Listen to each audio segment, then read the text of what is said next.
What would you do to save someone you love? Would you be willing to face death itself? In ancient Greece, one woman's extraordinary sacrifice and one hero's incredible courage proved that love could be stronger than death itself. In the kingdom of Faerie, in ancient Thessaly, lived King Admetus and his beloved wife Alcestis. The king was blessed with a unique gift from the god Apollo, who had once served in his court. Apollo, impressed by Admetus's kindness and hospitality, granted him an extraordinary privilege. When Admetus's time came to die, he could continue living if someone voluntarily chose to take his place in the underworld. When death finally came for Admetus, he desperately searched for a volunteer. His elderly parents, who had lived long lives, refused. His friends turned away. But Alcestis, in an act of profound love and sacrifice, stepped forward. She offered her life in exchange for her husband's, proving that her love knew no bounds. As Alcestis prepared for her journey to the underworld, the kingdom fell into mourning. She was not just their queen, she was the embodiment of virtue, wisdom, and devotion. The palace halls, once filled with laughter and music, now echoed with grief. Admetus, though alive, felt his heart dying with every step his wife took toward her fate. But fate had other plans. On this very day, the mighty Hercules, son of Zeus and the greatest of all Greek heroes, was traveling through Thessaly.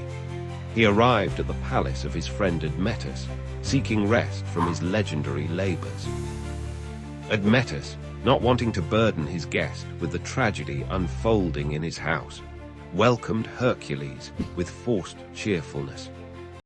Hercules, known for his tremendous appetite and love of wine, feasted and made merry, unaware of the somber atmosphere. But soon, a servant, unable to contain his grief, revealed the truth. Queen Alcestis had sacrificed herself for her husband, and death himself had come to claim her. Upon hearing this, Hercules was filled with determination. He had faced countless monsters and completed impossible tasks, but this would be different. This time, he would wrestle with Thanatos, the very personification of death. This was not just about proving his strength. It was about saving a noble soul and preserving true love. Hercules rushed to Alcestis's tomb, where he knew death would come to collect his prize. There, in the growing shadows, he waited.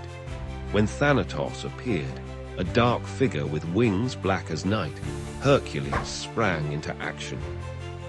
The battle that ensued was like no other in Greek mythology. Unlike his previous battles with physical monsters, this was a contest against an immortal force of nature. Thanatos was not something that could be defeated with mere strength, yet strength was what Hercules possessed in abundance.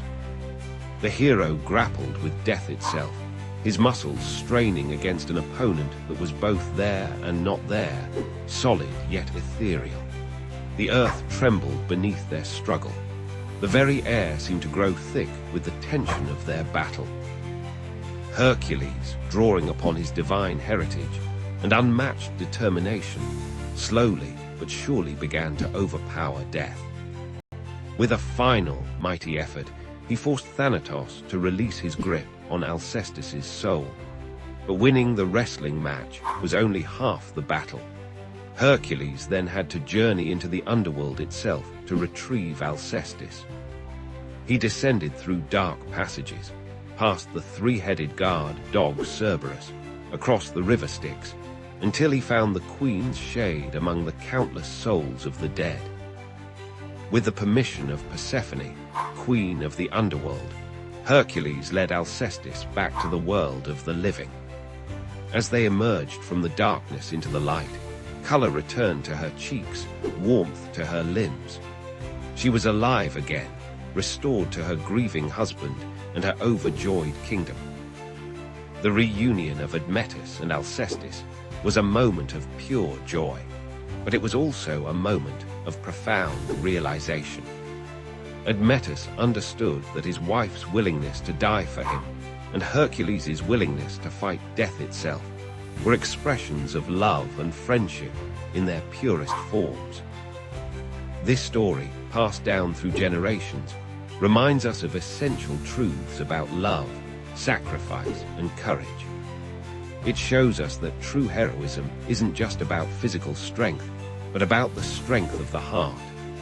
Hercules, known for his 12 labors and countless battles, proved himself most heroic not in fighting monsters, but in fighting for love.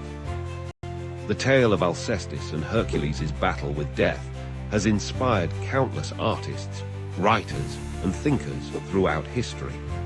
It appears in ancient plays, Renaissance paintings, and modern literature, each retelling emphasizing different aspects of its timeless themes. Today, when we speak of someone going to the ends of the earth for love, or fighting against impossible odds, we echo this ancient tale. It reminds us that sometimes the greatest acts of heroism are not grand quests or mighty battles, but the choices we make for those we love, and the courage to stand against even death itself when love demands it. If you enjoyed this story, give it a like and subscribe for more timeless wisdom. New stories every week. Don't miss out. Thank you for watching.